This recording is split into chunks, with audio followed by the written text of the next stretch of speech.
Good morning, students. This is my second lecture on chapter Federalism, class 10th.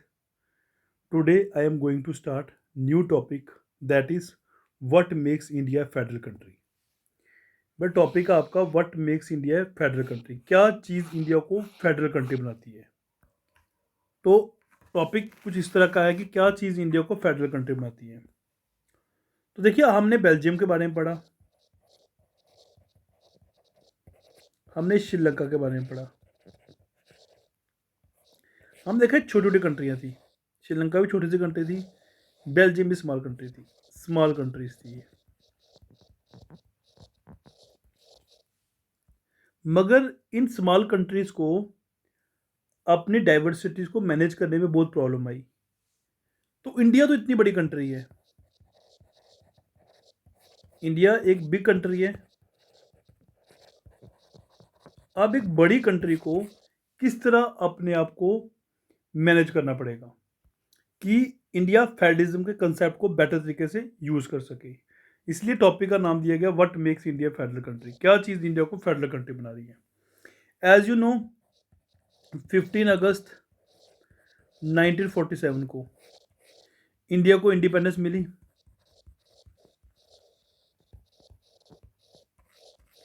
और independence के time पर आपको पता ही है, ये इंडिपेंडेंस बड़ी ब्लडी इंडिपेंडेंस थी, बड़ी पेनफुल इंडिपेंडेंस थी। बहुत सारे लोग मारे गए थे।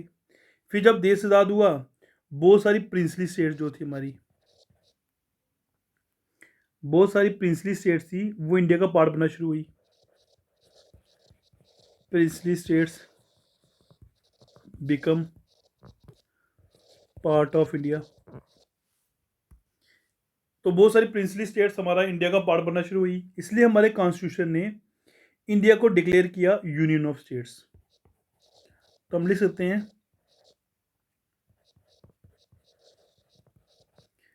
The constitution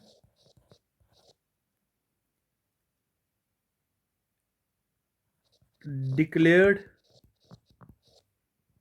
India as a union of state. हम यूनियन ऑफ स्टेट्स हैं। इवन कि हमने फेडरलिज्म के वर्ड को यूज नहीं किया, हमने फेडरलिज्म के प्रिंसिपल को यूज किया है। तो हम कह सकते हैं although India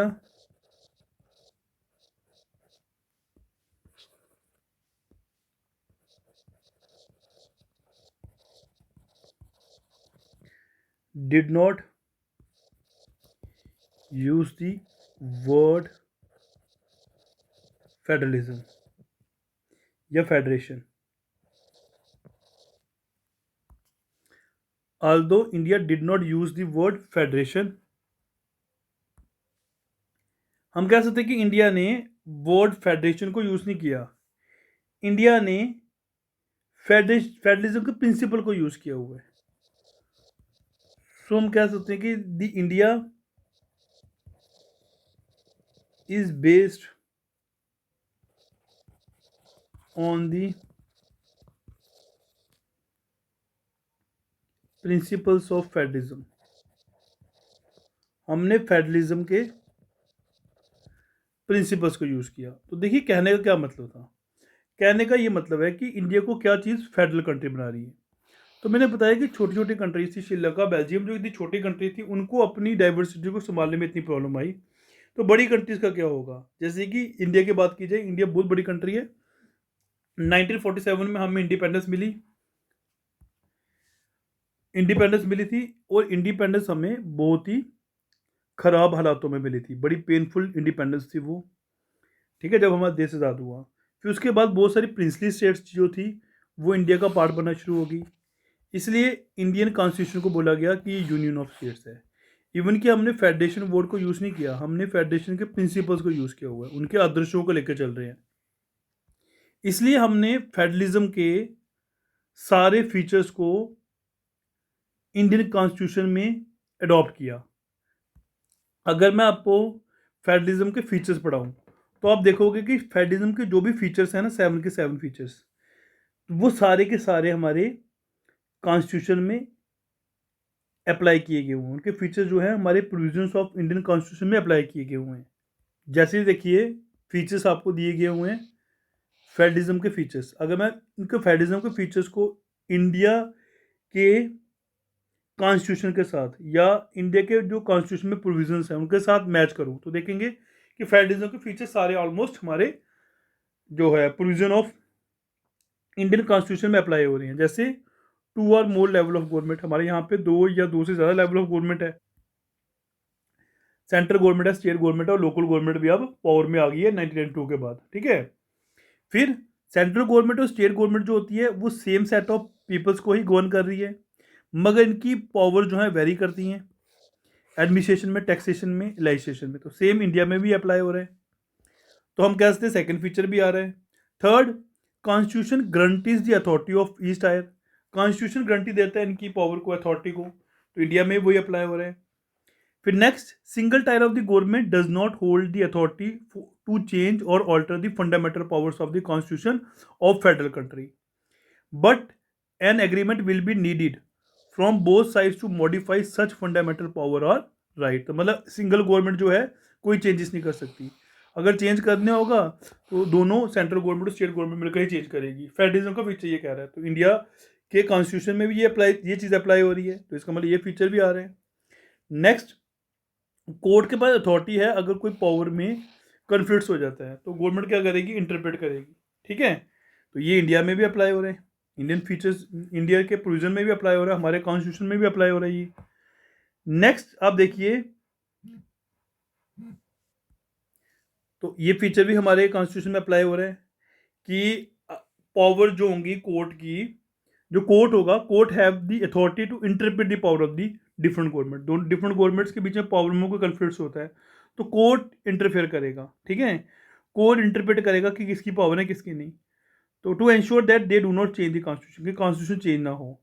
and next one, revenue जो होगा कौन कहाँ से लेगा वो प्रॉपर तरीके से कॉन्स्टिट्यूशन में स्पेसिफाई किया होगा कि फाइनेंशियल ऑटोनॉमी बनी रहे। तो ये फीचर्स मैंने देखे कि सारे के सारे फीचर्स हमारे इंडियन कॉन्स्टिट्यूशन में अप्लाई हो रही, इसलिए इंडियन गवर्नमेंट ने क्या किया, पावर्स को डिवाइड करने की बात की कि हम पावर्स को डिवाइड कर देंगे सेंट्रल गवर्नमेंट के बीच में और स्टेट गवर्नमेंट के बीच में।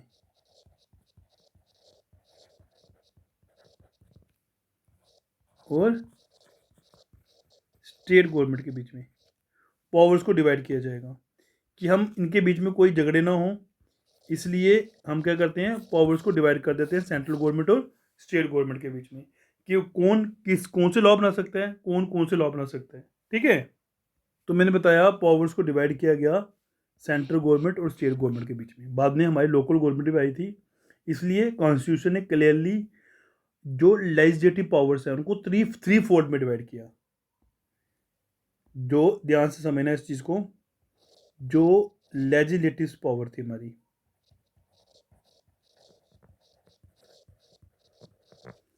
उनको थ्री फोल्ड में डिवाइड किया कि कौन सी पावर सेंटर के पास होगी, कौन सी पावर स्टेट के पास होगी, और कौन सी पावर या लॉ जो कह सकते हैं वो central government and state government दोनों के पास होगा। इसलिए हमने क्या किया, इसके लिए 3 लिस्ट बनाई। अब 3 लिस्ट कौन कौन सी थी, देखिए 3 लिस्ट बनाई गई।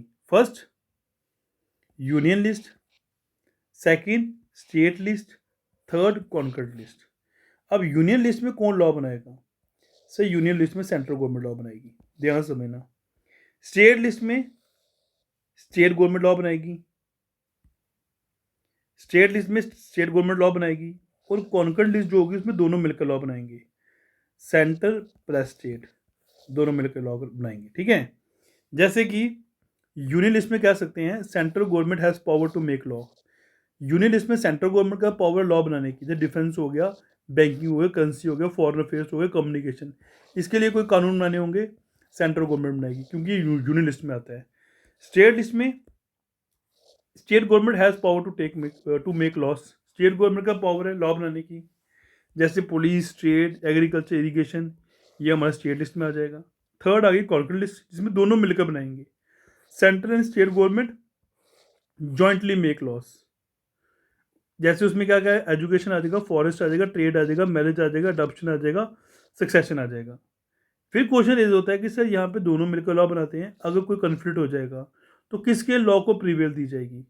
तो आप लिख सकते हो कि अगर इनके बीच में एक लिस्ट हो जाएगा, कोई कन्फ्लिक्ट हो जाए कॉन्कर्ड लिस्ट में, ध्यान से समझना है इसको। अगर कॉन्कर्ड लिस्ट में कोई कन्फ्लिक्ट हो जाए, क्या लेकर, पावरों को लेकर, तो इंडिया जो है वो होल्डिंग टुगेदर का कंसेप्ट यूज़ कर रही है, इसलिए सेंट्रल गवर्नमेंट को ज़्यादा बेनिफिट मिलेगा यहाँ पे। इसका मतलब अगर सेंट्रल गवर्नमेंट और स्टेट गवर्नमेंट को लेकर लॉस में कोई कन्फ्लिक्ट हो जाता है तो सेंट्रल गवर्नमेंट की बात मानी जाएगी। सिंपल तरीके याद रखना है कि सेंट्रल गवर्नमेंट की बात मानी जाएगी, क्योंकि इंडिया होल्डिंग टुगेदर के कंसेप्ट को यूज़ कर रहा है। तो अगर कॉन्कर्ड लिस्ट में कोई कन्फ्लिक्ट्स होते हैं, ठीक है, अगर कोई भी कन्फ्लिक्ट्स हो जाएगा, तो अगर कॉन्कर्ड लिस्ट में कोई भी कन्फ्लिक्ट्स हो जाए तो जो सेंटर के लॉ हैं उनको बेनिफिट मिलेगा, मतलब सेंटर की बात मानी जाएगी यहाँ पे अगर कन्फ्लिक्ट्स हो जाएंगे। फिर क्वेश्चन ये होता है कि सर अगर आपने यूनियन लिस्ट बता दी, कॉन्कर्ड लिस्ट बता दी, स्टेट लिस्ट बता दी, ऐसे लॉस या ऐसी पावर जो तीनों लिस्ट में नहीं आती, वो किस लिस्ट में आती होगी, तो उसके बारे में पढ़ते हैं। और मैं आपको एक बार फिर से सेंट्रल, स्टेट गवर्नमेंट, जिसमें बताऊंगा मैं आपको यूनियन लिस्ट, कॉन्कर्ड लिस्ट और स्टेट लिस्ट में क्या क्या आता है, तो वो फिर से एक बार रिवाइज करते हैं। और वो भी पढ़ेंगे कि जो पावर्स यूनियन लिस्ट में नहीं आती, स्टेट लिस्ट में नहीं आती, कॉन्कर्ड लिस्ट में नहीं आती, वो किस में आती है। देखिए इस चार्ट के थ्रू आपको क्लियरली दिख रहा होगा कि यूनियन लिस्ट में कौन सी पावर्स आ जाती हैं जो यूनियन लेजिस्लेटर बनाती है, मतलब सेंट्रल गवर्नमेंट बनाती है। स्टेट लिस्ट में कौन सी आ जाती है, जो स्टेट लेजिस्लेटर बनाता है, स्टेट गवर्नमेंट बनाती है।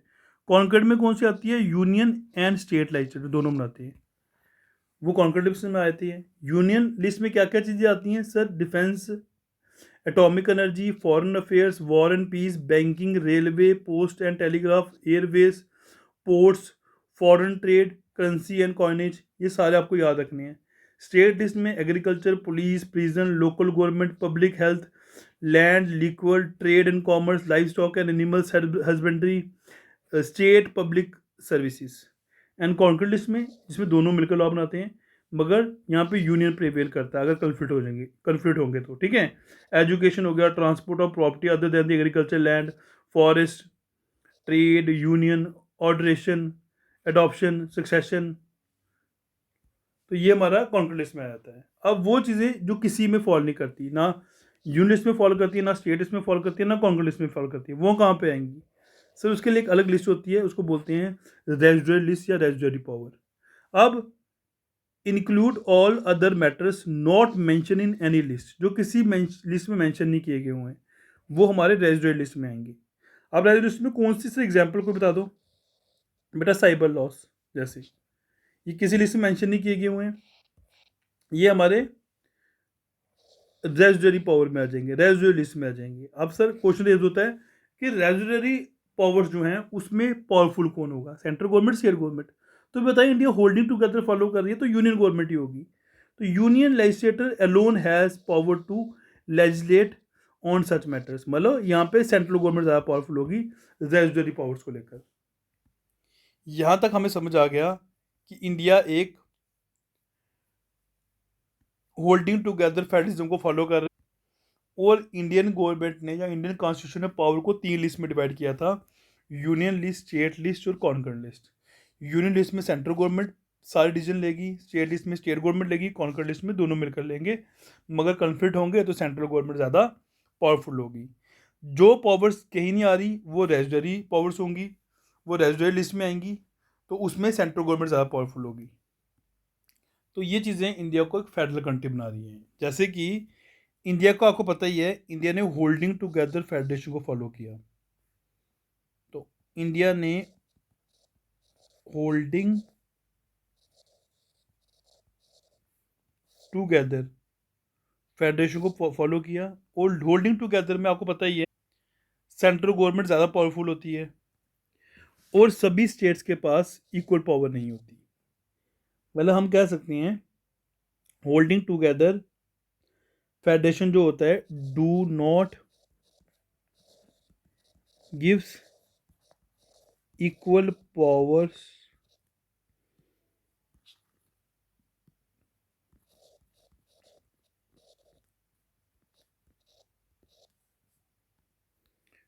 Powers to its constituent units.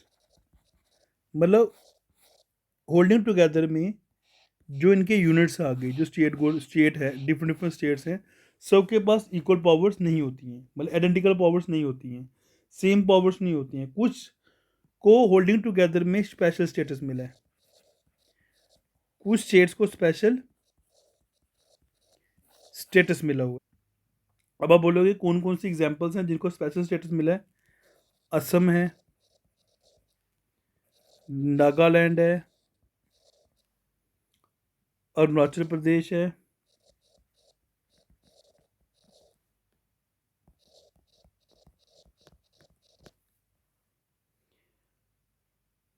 और मिजोरम है। जे भी था, जे को स्पेशल स्टेटस ले लिया गया अब।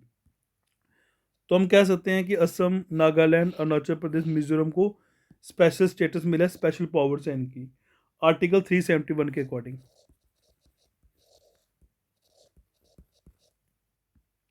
तो इन स्टेट्स के पास हम कह सकते हैं कि स्पेशल पावर्स हैं। इन स्टेट्स को हम ये चीज़ कह सकते हैं कि इनको राइट्स दिए गए होंगे, लैंड राइट्स हैं इनके पास। यहाँ पे कोई ज़मीनें नहीं खरीद सकता, लैंड राइट्स हैं इनके पास। इनके पास अपने कल्चर को प्रिवेल करने के लिए, बचाने के लिए, ठीक है, प्रोटेक्ट करने के लिए, वो भी समझ लो राइट्स हो गए इनके पास। तो इनको गवर्नमेंट सर्विसेज में बेनिफिट मिलता है।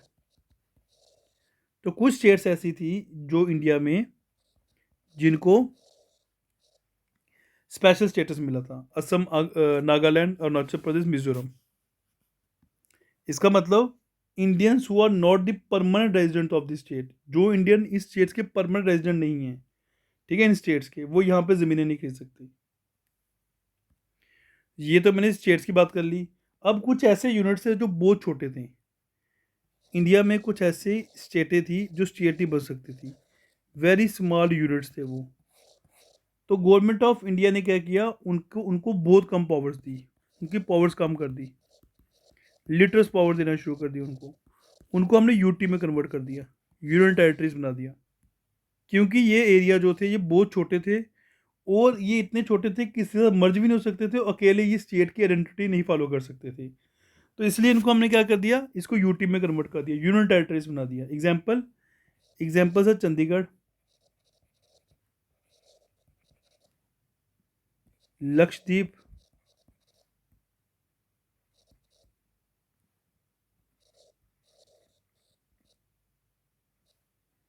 दिल्ली,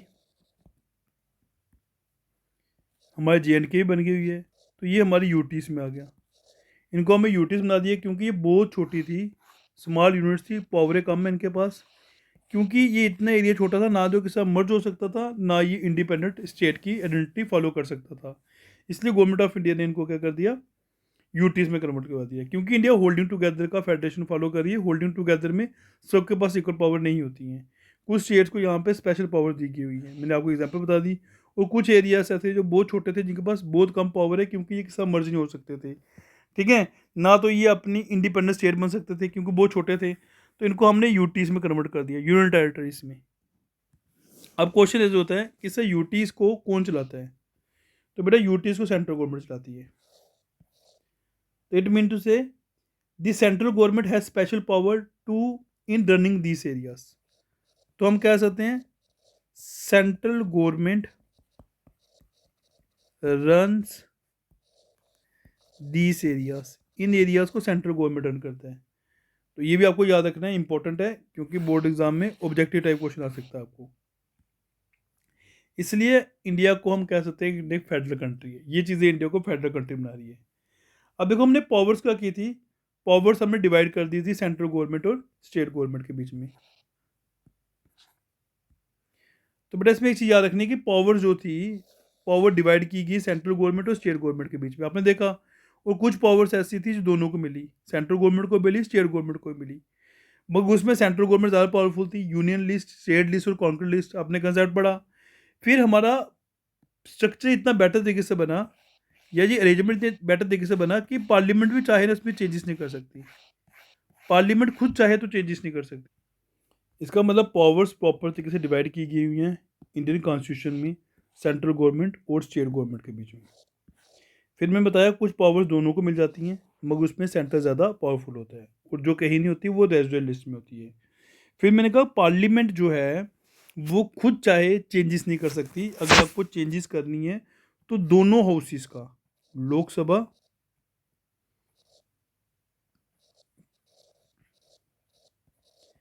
एंड राज्यसभा, तो लोकसभा एंड राज्यसभा दोनों हाउसेस का 2/3 मेजॉरिटी की सपोर्ट चाहिए, फिर जाकर चेंजेस आती हैं। फिर उसके बाद भी ध्यान समझिए इसको, दोनों हाउसेस हमारे लोकसभा राज्यसभा के 2/3 मेजॉरिटी चाहिए अगर कोई चेंजेस लाना चाहते हो। और उसके बाद भी कम से कम भी एटलीस्ट, ध्यान समझना इसको, half of the total states जो हैं, हमारी जो टोटल स्टेट्स हैं उनके द्वारा हाफ स्टेट्स कम से कम उसको रेटिफाई कर सकती हैं। जब तक वो रेटिफाई नहीं करेंगी तब तक पास नहीं होगा। इसका मतलब कि कोई भी चेंजेस लानी होगी सर, से दोनों हाउसेस जो हैं उनमें 2/3 मेजॉरिटी चाहिए। 2/3 मेजॉरिटी से पहले पास करो, फिर then it has to be ratified by the legislators. फिर इसको लेजिस्लेटर्स जो है स्टेट के, कम स्टेट्स के लेजिस्लेटर जो है कम से कम भी half of the total states, at least 50% states जो है रेटिफाई करेंगे उसको, फिर जाके वो बिल जो होगा पास होगा या कोई लॉ बनेगा। इस तरीके से इंडिया ने फेडरलिज्म को प्रैक्टिस किया। फिर उसके बाद भी कोई प्रॉब्लम आती है तो हमारा जो जुडिशरी है वो बहुत इंपॉर्टेंट है, सुप्रीम कोर्ट। तो जुडिशरी भी क्या करेगी, वो भी एक इम्पॉर्टेंट रोल प्ले करेगी यहाँ पे। तो हम कह सकते हैं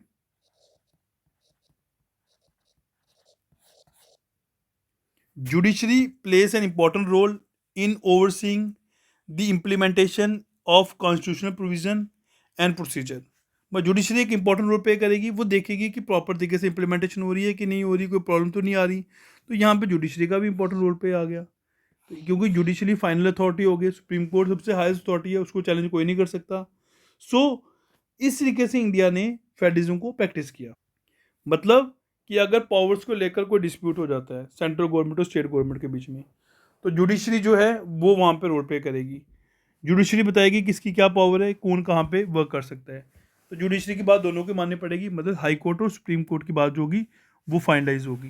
तो इस तरीके से इंडिया एक फेडरल कंट्री बना। आई होप सब बच्चों को टॉपिक समझ आया होगा।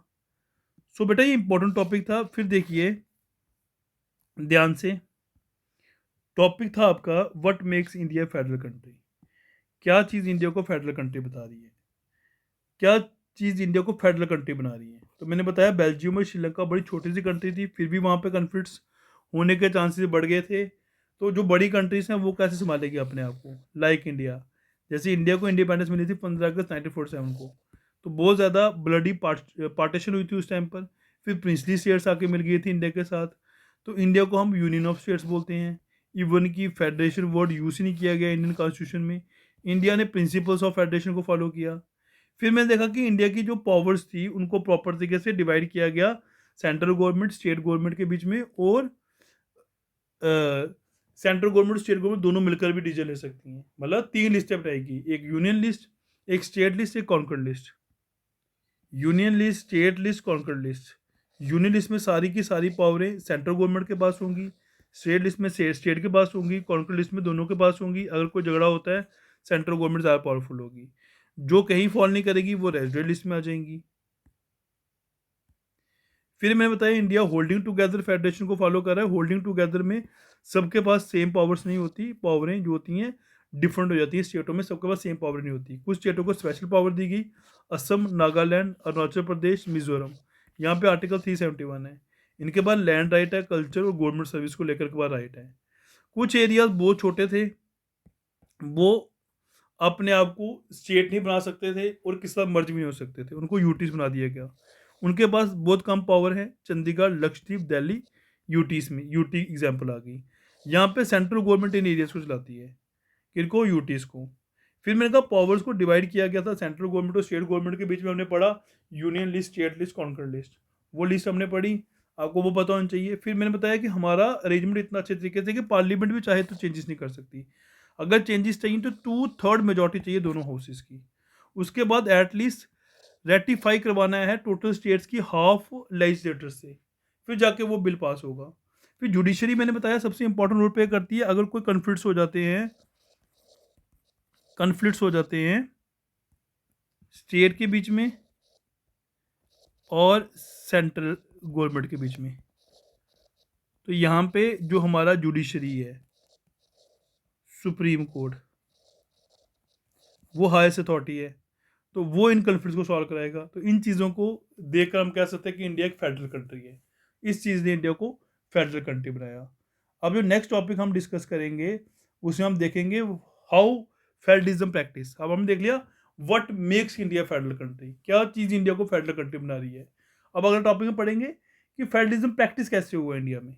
आई होप ये टॉपिक आपको समझ आया होगा। Thank you students.